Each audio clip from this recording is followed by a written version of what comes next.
الحمد لله وكفى وسلام على عباده الذين اصطفى أما بعد قال الله تبارك وتعالى أعوذ بالله من الشيطان الرجيم بسم الله الرحمن الرحيم قل هو الله أحد الله الصمد لم يلد ولم يولد ولم يكن له كفوا أحد صدق الله العظيم اللهم صل على سيدنا محمد وعلى آل سيدنا محمد وبارك وسلم اللهم صل على سيدنا محمد وعلى آل سيدنا محمد وبارك وسلم اللهم صل على سيدنا محمد وعلى آل سيدنا محمد وبارك وسلم۔ بہت ہی احترام کے قابل، عزت و اکرام کے لائق بزرگوں اور عزیز دوستوں، اللہ تبارک و تعالیٰ کا بہت بڑا احسان ہے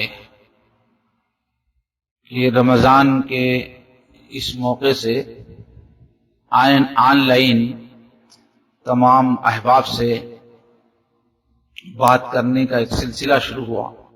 لاک ڈاؤن کی وجہ سے حالات ایسے پیدا ہو گئے کہ مختلف شہروں میں پہنچنا مشکل ہو گیا، مجلسوں کا انعقاد مشکل ہو گیا، تو حالات کے تقاضے کی وجہ سے اس ترتیب کی طرف لوٹنا پڑا۔ یہ بھی ایک خیر وجود میں آیا ہے۔ اب سارے ساتھی اس بات کی دعا کریں کہ اللہ تعالیٰ اس سلسلے کو آن لائن جو بات ہو رہی ہے اس کو اللہ تعالیٰ اپنی بارگاہ میں قبولیت عطا فرمائے اور اللہ اس کے اندر اثر ڈال دے اور اللہ تعالیٰ اس کے اندر برکت پیدا فرمائے، اس لیے کہ اس میں اللہ تعالیٰ کی خصوصی رحمت کی ضرورت ہے۔ مجلس میں تو سب سامنے ہوتے ہیں اور کیفیت الگ ہوتی ہے، ایک جگہ بیٹھے ہوئے ہوتے ہیں، یہاں اپنی اپنی جگہ پر بیٹھے ہوئے ہیں، دوری ہے، اس لیے بھی اللہ تعالیٰ سے خصوصی مدد کی دعا ہونی چاہیے۔ اور آن لائن کی جو ترتیب ہے اس میں ہم کو نفع ہو، اس کے لیے آداب کا اہتمام کرنا پڑے گا۔ اپنی ذات کو نفع ہونے کے لیے، دل پر اثر ہونے کے لیے سب سے پہلا تو کام یہ ہے کہ ہم خود اکیلے بیان نہ سنیں بلکہ اپنے دوست احباب اہل تعلق میں دعوت چلاتے رہیں، تو اس سے ہمارے اندر اس سلسلے کی اہمیت پیدا ہوگی، اس سے صحیح نفع اٹھانے کی خود ہمارے اندر طلب پیدا ہوگی، اور جب ہم لوگوں کو دعوت دیں گے تو اللہ کی طرف سے رحمت نازل ہوگی۔ ہماری ان فکروں کی وجہ سے اس بات میں اللہ تعالیٰ تاثیر پیدا فرمائے۔ تو تمام سننے والے ساتھیوں سے گزارش ہے کہ آپ لوگوں کو مسلسل متوجہ کرتے رہیں، کس طرح سے لنک جوڑنا ہے وہ بتاتے رہیں، کچھ دیر پہلے بھی فون کر کے سب کو متوجہ کریں، اس طرح سے زیادہ سے زیادہ احباب کو مائل کریں۔ پھر جب بیٹھ رہے ہوں آپ تو آداب مجلس کا خیال رکھیے۔ جب اجتماع ہوتا ہے وہاں تو مسجد کا ماحول ہوتا ہے اور ایک بہت ہی ادب کا، وقار کا ماحول ہوتا ہے۔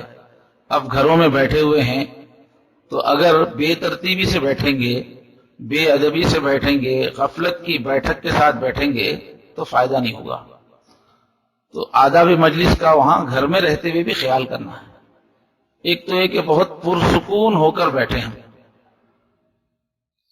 یعنی بے چینی اپنے اندر سے ختم کر لیں، پہلے سے ہی ہم نماز پڑھے ہوئے ہوں اور ہم جو ہے اللہ کی طرف متوجہ ہوں اور کاموں کو نمٹا چکے ہوں اور بیٹھنے کی جگہ بھی وہ سکون والی ہو، وہاں پر شور ہنگامہ نہ ہو رہا ہو، چیزیں بکھری بھی نہ ہوں، اور سامنے جو بھی دیوار وغیرہ ہے تو آگے ہٹ کر بیٹھیں، بیچ میں بہت ساری چیزیں پڑی بھی نہ ہوں، اور جو چیزیں سننے میں خلل ڈال سکتی ہیں ان کو پہلے سے ہی ہٹا دیا جائے سامنے سے۔ چھوٹے بچے ہیں یا بے ترتیبی ہے تو جو چیز بھی خلل ڈال سکتی ہے دیکھ کے پہلے سے اس کو ہم دور کر لیں، اور باادب ہو کے بیٹھیں، چست ہو کے بیٹھیں، یعنی کہ بالکل نیم دراز ہو کر بے ادبی کی کیفیت یا یہ کہ غفلت کی کیفیت، اس سے نقصان ہو جائے گا۔ جیسے ہم مسجد میں بیٹھتے ہوں تو جیسے باادب ہو کے بیٹھتے ہیں، ایسے بیٹھ کے سنیں، اور پہلے سے کچھ دیر عبادت ہو جائے، کچھ ذکر ہو جائے، نماز پڑھ کے تھوڑا ذکر کر کے بیٹھیں گے تو دل نرم ہوگا۔ اور سننے کے جو بھی آپ کے کا جو آلہ ہے اس کو پہلے سے چیک کر لیں، جیسے آج یہاں ہو رہا ہے کہ 15-20 منٹ ہو گئے اور چیز قابو میں نہیں آ رہی، حالانکہ کافی 1 گھنٹہ پہلے سے ساتھی آئے ہوئے ہیں تو، لیکن وہ اس طرح سے یہ آلات کی لائن کی چیزیں کچھ کمی بیشی ہو جاتی ہے، تو پہلے سے ہی ذرا چیک کر لیں۔ اور پھر ہر بار جو ادب بتایا جاتا ہے کہ دین کی محفل میں بیٹھیں، خاص طور پہ سلسلے کی مجلس ہو تو متوجہ اللہ ہو کے بیٹھیں، یہ ایک اللہ تعالیٰ کی طرف سے فیض آ رہا ہے اور وہ میرے قلب میں آ رہا ہے، اللہ کی طرف توجہ ہو کہ میرے دل میں اللہ کی طرف سے فیض آ رہا، اور دل ہی دل میں ایک تڑپ ہو، ایک درد ہو، ایک غم ہو، فکر ہو، دل میں دعا ہو، یا اللہ اس محفل میں ہمیں نور عطا فرمائیے، ہماری ہدایت میں اضافہ فرمائیے، اے اللہ پورا پورا نفع عطا فرمائیے، اے اللہ دلوں کے پھیرنے والے آپ ہیں، اے اللہ بات دل میں اتار دیجئے، زندگی میں تبدیلی آئے، عمل میں تبدیلی آئے، دل کی کیفیت سمجھ آئے۔ اور پھر جیسا کہ ہر بار یاد دلاتا ہے، شروع میں ہی یہ نیت ہو کہ جو بات مجھے آج سمجھ میں آئے گی آج ہی سے اس پر عمل کرنا ہے۔ یہ محفلیں عمل کے لیے ہیں، صرف علم بڑھانے کے لیے نہیں ہے۔ تو یہ جو بیانات ہو رہے ہیں اس کا اولین مقصد یہ ہے کہ ہمارا رمضان بہت اچھا گزرے، اسی اعتبار سے یہ بیانات ہو رہے ہیں، اس لیے کہ ایک مومن کی زندگی میں رمضان کا آنا بہت بڑی نعمت ہے، کروڑوں اربوں روپے ملنا، گھر میں 1000 شادی کے موقع آ جانا، اس سے بڑھ کر یہ نعمت ہے۔ اس لیے کہ اگر ہم نے رمضان اچھا گزار لیا تو رمضان جاتے جاتے ہم کو جنتی بنا کے جائے گا، اور اگر رمضان کی کیفیت ہماری صحیح نہیں رہی تو رمضان گزرتے گزرتے ہم کو حضور پاک صلی اللہ علیہ وسلم کی، حضرت جبرائیل کی بد دعا لگ جائے گی، برباد ہونے کا ڈر ہے۔ تو جب سامنے رمضان آیا ہوا ہے تو سب سے عقل مند یہی ہے کہ ہم رمضان کو بہترین بنانے کی کوشش کریں، اسی کا بیان ہو، اسی سے متعلق اسی کے اعمال کو ہم سنوارنے کی کوشش کریں، اس لیے کہ اللہ تعالیٰ نے اس مہینے میں بہترین اعمال کو رکھ دیا ہے اور بہترین تربیت کا پورا انتظام ہے۔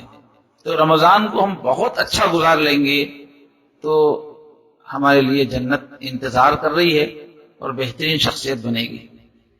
پھر چونکہ یہ مہینہ قرآن کا مہینہ ہے، اللہ نے اس کا تعارف ہی یوں کرایا ہے، شہر رمضان الذی انزل فیہ القرآن، کہ رمضان کا مہینہ وہ ہے جس میں قرآن نازل ہوا ہے۔ تو اس قرآن کے مہینے میں ہم قرآن سے بھی خاص طور پہ رجوع کریں، قرآن کو محبت سے پڑھیں، اس کو سمجھنے کی کوشش کریں، اس لیے ان بیانات میں قرآن مجید کا درس بھی دیا جائے گا۔ اس سے پہلے کے بیان میں عرض کیا گیا تھا، 2 بیان ہو چکے ہیں اس سے پہلے، عرض کیا گیا ہے کہ رمضان اللہ کی رحمت کا مہینہ ہے، رحمت کا جشن ہے۔ اب اللہ کی رحمت کے لائق کون آدمی ہوتا ہے؟ جو توبہ کر کے، استغفار کر کے، معافی مانگ کر گناہوں سے پاک ہو چکا ہو، تو اللہ کے دربار میں داخل ہوتے ہی محبت کی نظر پڑے گی، اور گناہوں کی گندگیوں کے ساتھ، اللہ کی ناراضگی کے ساتھ اس مہینے میں داخل ہوا تو توجہ حاصل نہیں ہو پائے گی، وقت لگ جائے گا۔ اس لیے پہلا کام ہے جو شب برات میں ہم کو دے دیا گیا اسی وقت سے، کہ توبہ کریں ہم، اب تک کہ اپنے گناہوں کو پاک کر کے، گناہوں سے پاک ہو کر خوب توبہ استغفار کر کے ہم اس رحمت کی فضا میں داخل ہوں۔ اس لیے کہ ناپاک برتن کوئی لے کر جائے تو دودھ والا اس میں دودھ نہیں ڈالتا، اللہ کی رحمت جو برسے گی وہ ناپاک برتن میں کیسے برسے گی؟ تو ناپاک برتن کو صاف کرنے کے لیے دعا ہو، استغفار ہو، اور جس پر غصہ ہے اس پر انعام کیسے ہو سکتا ہے؟ اس لیے پہلا ادب یہ ہے کہ رمضان آنے سے پہلے ہی ہم توبہ تائب ہو جائیں، اب تک نہیں ہوئے تو اب ہوں۔ پھر دوسری ترکیب رمضان سے بھرپور فائدہ اٹھانے کے لیے ہے کہ رمضان کی فضیلت میں جو جو باتیں پیارے نبی صلی اللہ علیہ وسلم نے بیان فرمائی ہیں ان کو ہم خوب سوچا کریں، اس کو اپنے ذہن میں ہم تازہ رکھیں۔ گزشتہ اس پر بیان ہوا ہے کہ 10 پہلو سے بات کو بتایا گیا ہے کہ اللہ کے نبی نے اس مہینے کی جو خوبی ہے، اس کی جو عظمت ہے، اس کا جو فائدہ ہے، اس کی جو اہمیت ہے، اس کو جو بیان کیا ہے، ان سب حدیثوں کو 10 پہلوؤں میں مرتب کر کے آپ کے سامنے پیش کیا گیا ہے۔ اس بیان کو سنا کریں اور پھر جو ہے ہم ایک شوق کے ساتھ عزم کریں کہ اس مہینے میں ہم محنت کریں گے، وقتہ ارادہ کر کے ہم وقت گزاریں۔ اور پھر بندہ تو ارادہ کرتا ہے لیکن ارادے کو تکمیل پہنچاتی ہے اللہ پاک کی ذات، اس لیے اللہ تعالیٰ سے خوب مانگتے بھی رہیں کہ یا اللہ اس مہینے میں محنت کی توفیق عطا فرمائیے، اے اللہ صحت ہمارا ساتھ دے، حالات ہمارا ساتھ دیں، اے اللہ خوب آپ کو منانے کی تمنا ہے، اے اللہ خوب عبادات آپ کی خدمت میں پیش کرنے کی تمنا ہے، اے اللہ قبول فرمائیے، توفیق عطا فرمائیے۔ اب جو یہ رمضان کا مہینہ ہے میرے بھائیو، یہ دوزخ سے نجات دلانے والا مہینہ ہے، جنت عطا کرنے کا انتظام اس میں، جنت دلانے والا مہینہ ہے۔ جیسے حضرت علی فرماتے ہیں نا کہ اللہ تعالیٰ نے یہ مہینہ ایسا دیا ہے کہ دوزخ میں جانا مشکل ہے اگر اس کا حق ادا کیا جائے۔ تو یہ مغفرت کا مہینہ ہے، جہنم سے بچنے کا اور جنت بندوں کو عطا کر دینے کا مہینہ ہے۔ اب جنت کس کو ملے گی؟ جنت اللہ کے پاس جا کے قیام کرنا ہے۔ جنت میں اللہ کے عرش کے نیچے ہی ہم ہوں گے، جنتیوں کے سر پہ اللہ کا عرش ہوگا۔ وہ پاکیزہ دنیا ہے، وہ پاکیزہ، وہاں پاکیزہ انسان، انبیاء، شہداء، صالحین رہتے ہیں، وہاں اللہ کی پاکیزہ ہستی نگاہوں کے سامنے ہے۔ تو وہ دارالسلام ہے، سلامتی کی جگہ ہے، وہ پاکوں کی جگہ ہے۔ تو جنت میں کون جائے گا؟ جنت میں کون رہ سکتا ہے؟ جو خود بری عادتوں سے، برے اعمال سے، بری صفات سے اپنے آپ کو پاک کر لے، اپنا تزکیہ کر لے، وہی جنت میں رہنے کا مستحق ہوگا۔ ورنہ گندی عادتوں والا جائے گا تو جنت کے ماحول میں بھی سکون ختم ہو جائے گا، وہ لڑائی کرے گا، جھگڑے کرے گا، حسد کرے گا، تکبر کرے گا، تو پھر جنت کی خوشیاں بھی ختم ہو جائیں گی۔ تو جنت میں لے جانے کا یہ مہینہ ہے، اور جنت میں جانے کے لیے بہترین صفات تزکیہ ضروری ہے۔ تو اللہ تعالیٰ نے یہ فرمایا کہ رمضان کے مہینے کو تزکیے والے اعمال سے بھر دیا ہے۔ کہ جنت میں جانے کی شرط تزکیہ ہے، تو اللہ نے یہ مہینہ رکھا ہے جنت میں بھیجنے کے لیے، تو اس کا اللہ نے انتظام ایسا فرمایا ہے کہ اس میں جو اعمال ہیں وہ انسان کا تزکیہ کر دیتے ہیں، تمام بری صفات کو چھاڑ دیتے ہیں، اور اندر چھپی ہوئی جو پاکیزہ روح ہے اس کو طاقت دیتے ہیں یہ اعمال، اور اس روح کے اندر جو بہترین خیر ہے وہ ظاہر آتا ہے، ظاہر ہونے لگتا ہے۔ تو رمضان میں جو اعمال ہیں ان سے تزکیہ ہوگا، اور تزکیے سے آدمی پھر جنت میں جانے کے قابل بنے گا۔ اس لیے رمضان میں جو اعمال رکھے گئے ہیں ان کو ہم اچھی طرح سمجھیں، کس عمل کا مقصد کیا ہے، رمضان کی کس نیکی کی روح کیا ہے۔ اچھی طرح اعمال کے مقصد کو، اس کی روح کو سمجھ کر پھر ذوق و شوق سے اعمال انجام دیں، تب ہمارا تزکیہ ہوگا اور پھر جنت کا راستہ کھلے گا۔ اللہ تعالیٰ سے دل و جان سے دعا ہے، آپ بھی دل سے مانگیے کہ اللہ ہمیں ان سب چیزوں کی صحیح فہم اور سمجھ عطا فرمائے، جو جو اعمال ہم کر رہے ہیں ان کی سمجھ عطا فرمائے اور اونچی کیفیات ہمیں عطا فرمائے۔ تو عزیز بھائیوں، بزرگوں اور پردہ نشین خواتین، تو یہ جو مہینہ ہے جنتی صفات پیدا کرنے کا مہینہ ہے۔ اس لیے رمضان میں ہر پہلو سے ایک مومن کی تربیت ہے جس سے ایک جنتی انسان پیدا ہو۔ تو اب جو ہے آپ اچھا اپنی انگلیوں پہ گن کے اچھی طرح یاد رکھ لیں کہ رمضان میں جو تربیتیں ہیں، نمبر 1 تربیت رمضان میں یہ ہے کہ مومن کو جنت کی طلب، جنت مانگنے کی عادت ہو جائے۔ یا اللہ مجھے جنت دیجیے، جنت کا شوق پیدا ہو جائے اور جنت مانگنے کی عادت ہو جائے، دوزخ کا خوف پیدا ہو جائے اور دوزخ سے پناہ مانگنے کی عادت ہو جائے۔ یہ چاہا جا رہا ہے رمضان سے۔ یہ مہینہ ملا ہی ہے جنت تقسیم کرنے کے لیے کہ امت کو جنت ملے اور جہنم سے نجات حاصل کرنے کے لیے۔ اب اگر ہم کو جنت پانے کا شوق ہی نہیں ہے اس مہینے میں تو جنت کیسے ملے گی؟ دوزخ سے اللہ اپنے بندوں کو نجات دے رہے ہیں اور انہی دنوں میں جہنم سے بچنے کی ہمیں فکر ہی نہیں ہے تو جہنم سے نجات کیسے ملے گی؟ تو پہلی تربیت اس میں یہ ہے کہ مومنوں میں جنت کا شوق ہو، خوب شوق سے مانگیں، اور جہنم کا خوف ہو، خوب دکھ سے، غم سے، خوف سے جہنم سے نجات مانگیں۔ تو پہلی تربیت اس میں یہ ہے کہ رمضان بھر ہم پر اس کا غلبہ ہو، یا اللہ ہمیں جنت عطا فرمائیے، اے اللہ ہم جنت کے بھکاری ہیں، اللہ ہم جنت کے شوقین ہیں، اللہ آپ کا دیدار ہوگا، اللہ نبیوں کا دیدار ہوگا، اللہ پاکیزوں کی بستی ہے، اے اللہ آپ کا دیدار ہوگا۔ جنت مانگتے رہے ہم رمضان بھر، اور دوزخ سے پناہ کا غلبہ ہو، یا اللہ معاف فرما دیجئے، اے اللہ معاف فرما دیجئے، اے اللہ جہنم بہت بھیانک ہے۔ تو ایک تربیت اس میں ہے جنت کی طلب اور دوزخ سے نجات کی طلب۔ دوسری چیز یہ ہے کہ جنت ملتی کس کو ہے؟ جو اللہ کا ہے وہ اللہ کے گھر آئے گا، وہ اللہ کے قریب رہ سکے گا۔ جنت بندے کو ملنے کی بنیاد ہے اللہ پاک سے سچا تعلق، جو اپنے رب کو اپنا رب مانتا ہے، جو اللہ کو پہچانتا ہے، جو اپنے کو اللہ کا بندہ مانتا ہے، جو اللہ سے محبت رکھتا ہے، جو اللہ کی صفات کو جانتا ہے۔ تو جنت تو اللہ کے پاس رہنے کی جگہ کا نام ہے جنت۔ جس کو اللہ سے تعلق ہی نہیں ہوگا وہ جنت میں کیسے جائے گا؟ تو اللہ سے سچا تعلق ہو تبھی جنت ملے گی۔ تو اللہ تعالیٰ سے سچی محبت ہو، اس کے لیے جتنے بھی جھوٹے معبود ہیں دنیا میں ان سب سے آدمی اپنے آپ کو کاٹے، ان سے نفرت رکھے، ان سے بیزارگی کا اظہار کرے، اور اپنی ذات کی بھی نفی کرے کہ میں اپنے آپ کے لیے بھی نہیں جیوں گا، دنیا کی بھی نفی کرے کہ میں دنیا کا بندہ نہیں بنوں گا، میں دنیا کے حسن کے پیچھے، دنیا کے جادو کے پیچھے نہیں بھاگوں گا، لذتوں کی بھی نفی کرے کہ نہیں، اللہ سے محروم کرنے والی کوئی لذت مجھے نہیں چاہیے، یہ لذتیں تو بہت حقیر ہیں، معمولی ہے، مجھے تو اللہ چاہیے۔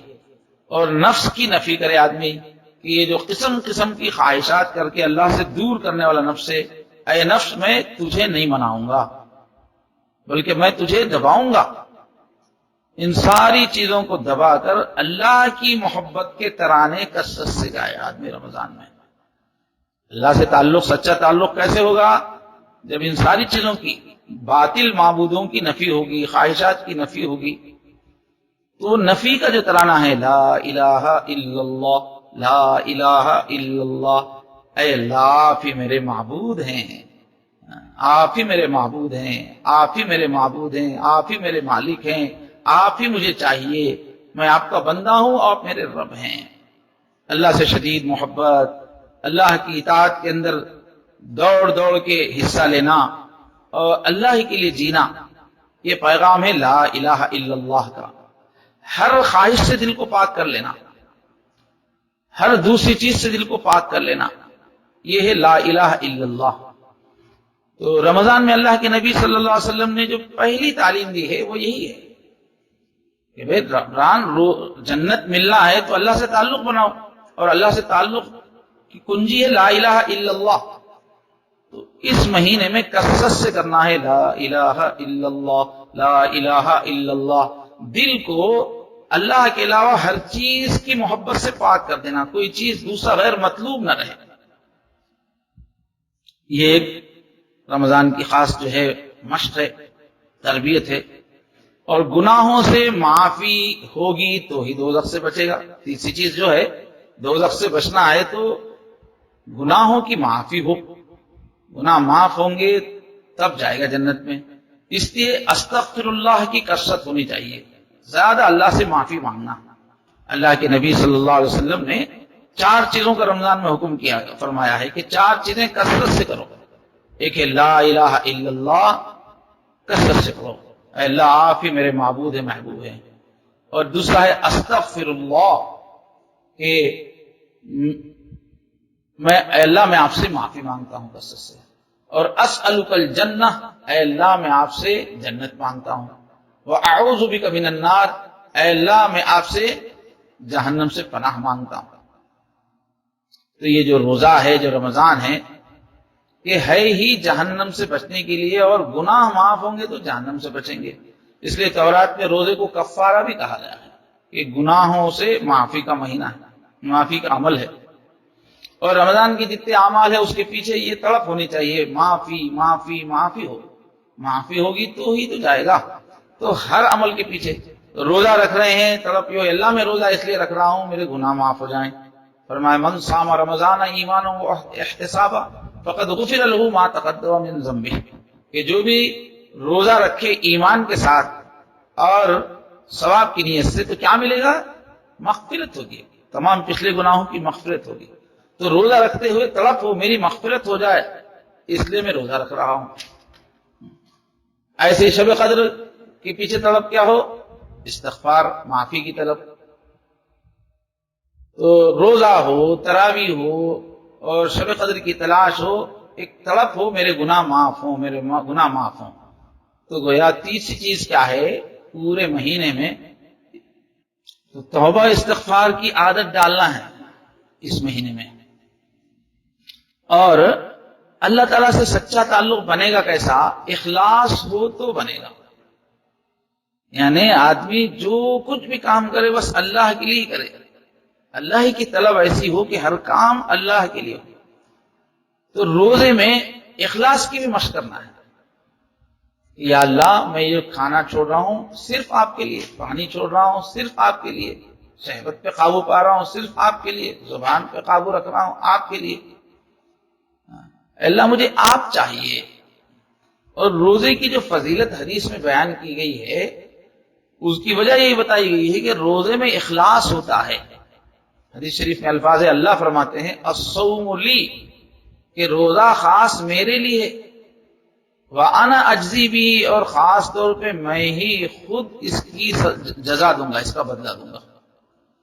تو روزہ خاص میرے لیے کا مطلب کیا بتایا گیا ہے کہ روزہ ایک ایسا عمل ہے جو کسی کو نظر نہیں آتا۔ اگر کوئی آدمی تنہائی میں کچھ کھا لے، کچھ پی لے تو کوئی دیکھنے والا نہیں ہے، تو تنہائی میں ہونے کے باوجود ایک بندہ کھا نہیں رہا ہے، پی نہیں رہا ہے، تو یہ صرف اللہ کے لیے کر رہا ہے۔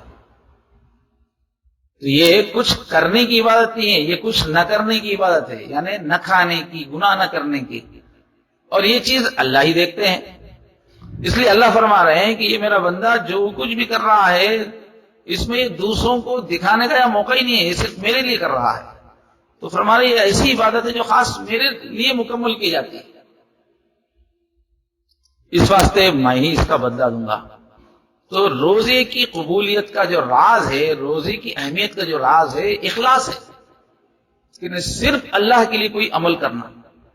تو اس وجہ سے ہم کو کیا کرنا ہے؟ رمضان میں اخلاص کی مشق کرنا ہے روزے کے درمیان۔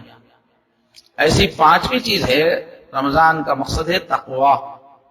روزے کا جہاں حکم دیا گیا، فرمایا کہ کتب علیکم الصیام کما کتب علی الذین من قبلکم لعلکم تتقون، تم پر روزہ فرض کیا گیا ہے جیسا کہ تم سے پچھلے لوگوں پر فرض کیا گیا تھا تاکہ تم تقوی اختیار کرو۔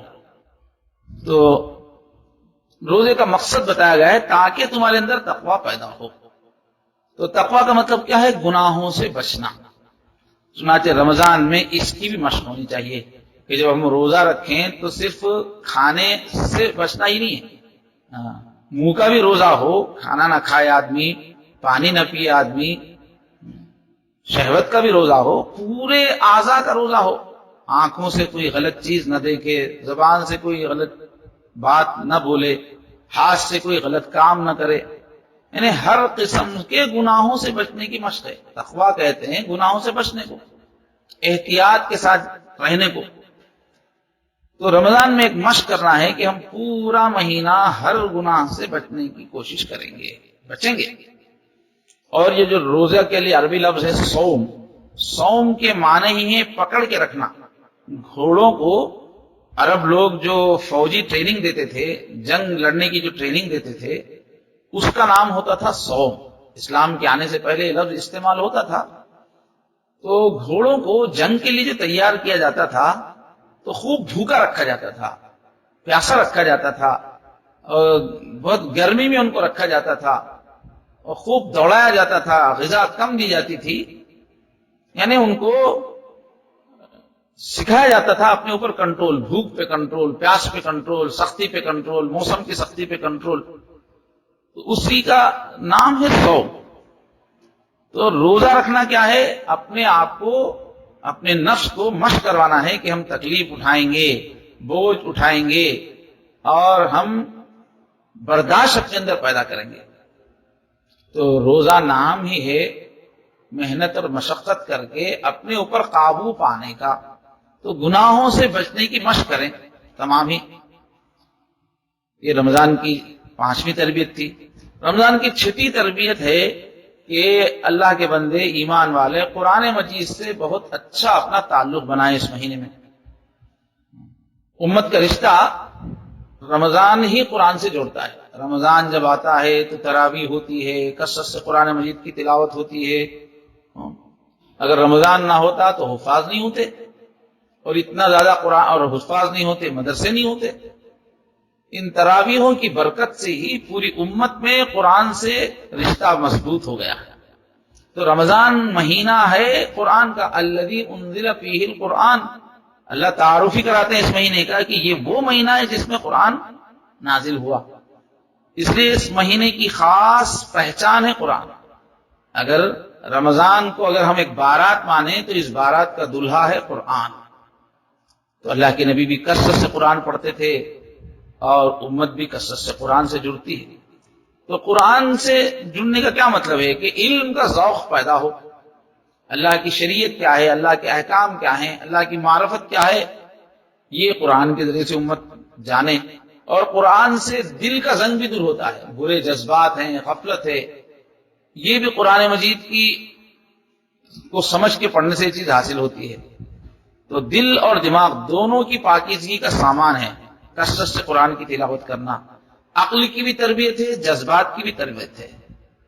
تو بہرحال 6ٹھی تربیت رمضان میں یہ ہے کہ قرآن کی خوب تلاوت کی جائے، قرآن سے اچھا تعلق اپنا بنایا جائے۔ 7ویں تربیت ہے رمضان میں کہ راتوں کی عبادت کا امت میں ذوق بنے۔ تراویح کی نماز بھی جو ہے راتوں میں ہوتی ہے، الحمدللہ۔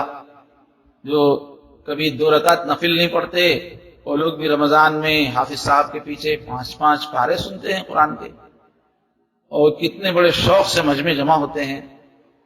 تو رمضان میں اس کی مشق کی جاتی ہے کہ رات میں بندے اللہ کا کلام پڑھیں، سنیں، جو بہت بڑی عبادت ہے۔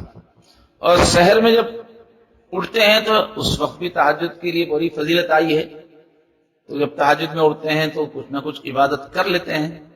اس طرح سے رمضان میں گویا پوری امت کو راتوں میں عبادت کی مشق کرائی جا رہی ہے۔ یہ بھی ہم کو سیکھنا چاہیے۔ یہ نہ ہو کہ رمضان میں تو تراویح پڑھ رہے ہیں اور سحر میں کچھ تہجد پڑھ رہے ہیں اور رمضان جانے کے بعد بھول جائیں اس کو۔ اور رمضان کی 8ویں جو تربیت ہے، جو مشق ہے، وہ ہے مواسات، یعنی دوسروں کے دکھ کو اپنا دکھ بنانا۔ اللہ بھوکا اس لیے رکھ رہے ہیں تاکہ دوسرے جو بھوکے ہیں ان پہ کیا گزرتی ہے، کتنی تکلیف ہوتی ہے، کس طرح رگ رگ نس نس میں کمزوری دوڑ جاتی ہے، کتنی بے بسی محسوس ہوتی ہے، یہ روزے دار اپنے اندر محسوس کرے، دوسرے غمگین انسانوں کا غم محسوس کرے، اس پر تڑپنے والا بن جائے۔ فرمایا یہ بھی رمضان کا خاص تربیتی ایک عمل ہے، وہ شہر المواسات۔ فرمایا دوسروں کا غم محسوس کرنا، دوسروں کی تکلیف محسوس کر کے اس میں حصہ لینا، دوسروں کی تکلیف دور کرنے میں حصہ لینا، یہ جو ہے تو مواسات کی مشق کرنا ہے رمضان میں۔ اسی لیے افطاری کی فضیلت بیان کی گئی، جس میں روزے دار کی بھوک پیاس کا احساس کر کے بندہ ان کو افطاری کراتا ہے۔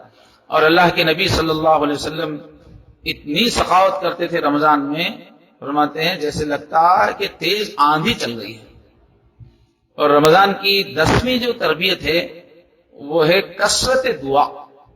رمضان میں کثرت سے دعا کی مشق امت کو کرائی گئی ہے، اس لیے کہ جگہ جگہ قبولیت کی یہ وعدے ہیں کہ روزے دار جو ہے افطار جب تک نہ ہو جائے روزے دار کی دعا قبول ہوتی ہے. تو دعا قبول ہوتی ہے تو قبول کے واسطے آدمی دعا کرے اس کے لیے. اور پھر دن میں ایک دعا قبول ہوتی ہے، رات میں ایک دعا قبول ہوتی ہے، تو آدمی کو ابھارا جا رہا ہے کہ تم خوب دعا کرو. اور جہاں قرآن پاک میں روزے کا تذکرہ ہے، رمضان کا تذکرہ ہے، تو وہاں پر خاص طور پہ اللہ نے دعا کا تذکرہ فرمایا اجیب دعوت الداعی اذا دعان واذا سألک عبادی. میرے روزے دار بندے میرے بارے میں آپ سے پوچھیں تو اے نبی فرمائیے فإنی قریب، میں قریب ہوں. اجیب دعوت الداعی اذا دعان، جب دعا کرنے والا دعا کرتا ہے تو میں سنتا ہوں. اور پھر احادیث میں بتایا گیا ہے کہ رمضان میں جو روزے دار دعا کرتا ہے تو ساری مخلوق اس کے ساتھ آمین کہتے رہتے ہیں، فرشتے اس کے ساتھ آمین کہتے رہتے ہیں، جنگل کے جانور، پانی کی مچھلیاں اور ہوا کی فضا کی مخلوقات سب آمین کہتے ہیں. تو گویا حضور ابھار رہے ہیں کہ دیکھو ساری مخلوقات آمین کہہ رہی ہیں تو خوب مانگو، یہ وقت ہے تمہارے ساتھ جو ہے ساری چیزیں ساتھ دے رہی ہیں، مانگو. جب ساری دنیا ساتھ میں آمین کہہ رہی ہے تو ہمارا کام یہ کثرت سے دعائیں کریں. اور دنیاوی نعمتوں کے مل لینے کا بھی وقت ہے. یزاد فی رزق المؤمن، مومن کا رزق بڑھا دیا جاتا ہے فرمایا اللہ کے نبی نے. اور دن میں ایک دعا، رات میں ایک دعا قبول ہوتی ہے.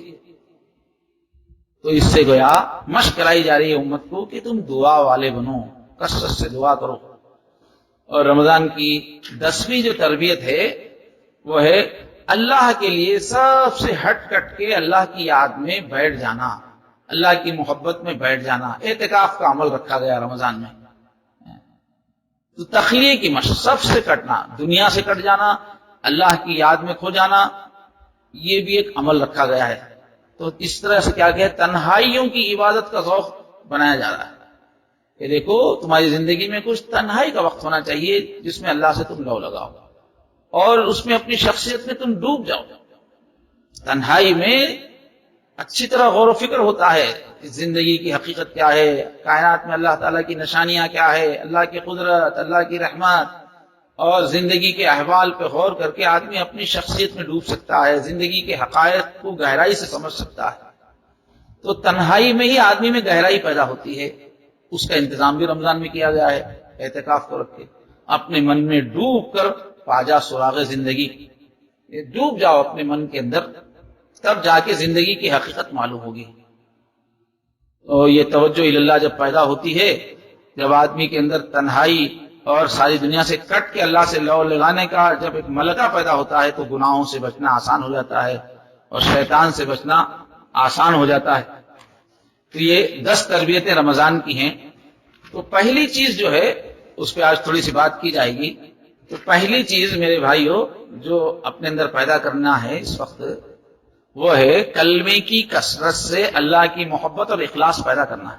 تو قرآن مجید کی تمام تعلیمات کا خلاصہ نچوڑ یہ ہے کہ اللہ کے ہو جاؤ، اللہ کو معبود بنا لو، اللہ کو اپنا آقا بنا لو. توحید اور اللہ کو معبود بنا لینا، یہ معبود بنا لینا یہ محبت کی معراج ہے، سب سے اونچا درجہ ہے یہ محبت کا. دل کے کسی چیز سے لگاؤ کی 3 کیفیتیں ہوتی ہیں. پہلی کیفیت ہوتی ہے رغبت، کوئی چیز اچھی لگ رہی ہے، اس کی وجہ سے میلان ادھر ہو رہا ہے، طبیعت ادھر متوجہ ہو رہی ہے، تو یہ رغبت. دوسرا درجہ ہوتا ہے جب رغبت مضبوط ہوتی ہے تو اس چیز کو پا لینے کا جذبہ پیدا ہوتا ہے. جو چیز اچھی لگ رہی ہے اس کو پا لینے کا جذبہ پیدا ہوتا ہے، تو اس کو کہتے ہیں طلب. اور پھر آگے جب طلب بہت بڑھ جاتی ہے، اتنی زیادہ اس چیز کو پانے کی طلب کہ اس کے بغیر گزارا نہ ہو، اتنی چاہت پیدا ہو جائے اس کو پانے کی کہ اس کے بغیر گزارا نہ ہو، بے چین ہونے لگے، تو اس کو کہتے ہیں محبت. اور اس سے بھی آگے کی جو محبت سے آگے کی کیفیت ہے، محبت کی جو معراج ہے، اس کو کہتے ہیں عبادت. یعنی اتنی اپنے محبوب سے محبت ہو جائے کہ محبت سے مجبور ہو کر اپنا سر محبوب کے قدموں میں رکھ دے اور محبوب کو اپنا معبود بنا لے کہ بس آپ جو کہیں گے بس اس پہ قربان، اپنا معبود بنا لینا. تو یہ لا الہ الا اللہ رمضان میں اللہ کے نبی نے کثرت سے جو فرمایا ہے کہنے کے لیے، تو اس میں اس درجے کے تعلق کا اللہ سے عہد ہے، اللہ محبتوں کی جو سب سے اعلیٰ کیفیت ہے وہ میرے دل کی کیفیت بس آپ کی ذات کے لیے ہے، چنانچہ بہت بڑا عہد ہے کہ میں سب سے زیادہ محبت آپ سے ہی کروں گا، جیسے کہ مومنوں کی صفت بتائی گئی ہے والذین آمنوا اشد حبا للہ، جو ایمان والے ہیں وہ اللہ تعالیٰ سے شدید محبت رکھتے ہیں۔ تو قرآن مجید کی تعلیمات کا نچوڑ یہ قرآن دنیا میں آیا اس لیے کہ عبادت والا تعلق اللہ سے بناؤ۔ قرآن مجید میں کیا ہے، جیسے شروع ہوتا ہے سورہ بقرہ تو پہلے یہ قرآن سے فائدہ کس کو ہوگا، فائدہ کس کو نہیں ہوگا، ایک تمہید ہے۔ پھر آدم علیہ السلام کی تخلیق کا ذکر ہے، جہاں سے انسانیت کی کہانی شروع ہوئی ہے۔ اس کے بعد جہاں سے اللہ کا کلام شروع ہوا ہے، جہاں سے اللہ نے مخاطب کرنا شروع کیا ہے، تو سب سے پہلے اللہ نے عبادت ہی کی تعلیم دی ہے۔ یا ایھا الناس اعبدوا ربکم الذی خلقکم والذین من قبلکم لعلکم تتقون، اے انسانوں، اللہ نے جو سب سے پہلا جو کلام شروع کیا ہے وہ ہے کہ مجھے معبود بناؤ، اپنے رب کو، اپنے پالنے والے کو معبود بنا لو۔ عبادت کا رشتہ، آخری درجے کی محبت اور فنائیت کا رشتہ اس سے پیدا کرو۔ سورہ بقرہ کی 21 آیت ہے۔ پھر جگہ جگہ اس قرآن مجید میں اس قرآن مجید کا مقصد کیا ہے، اس دین اسلام کا مقصد کیا ہے، اس کو واضح کرتے ہوئے بار بار ہے وہ الہکم الہ واحد، دیکھو تمہارا معبود ایک ہی اللہ ہے۔ جو آخری درجے کی محبت کے قابل ہے تو کون ہے، وہ اللہ ہے، بس ایک ہی معبود ہے۔ جن قوموں نے اس بات کو مانا تو ان کو کیا انعام ملا، جن قوموں نے نہیں مانا تو ان کے اخلاق کیسے بگڑے، ان کا انجام کیا ہوا، اس کا جگہ جگہ قرآن میں تذکرہ ہے۔ پھر تمام انبیاء کی تعلیم یہی بتائی گئی ہے کہ ان اعبدوا اللہ، کہ اللہ کی عبادت کرو، واتقوہ واطیعون۔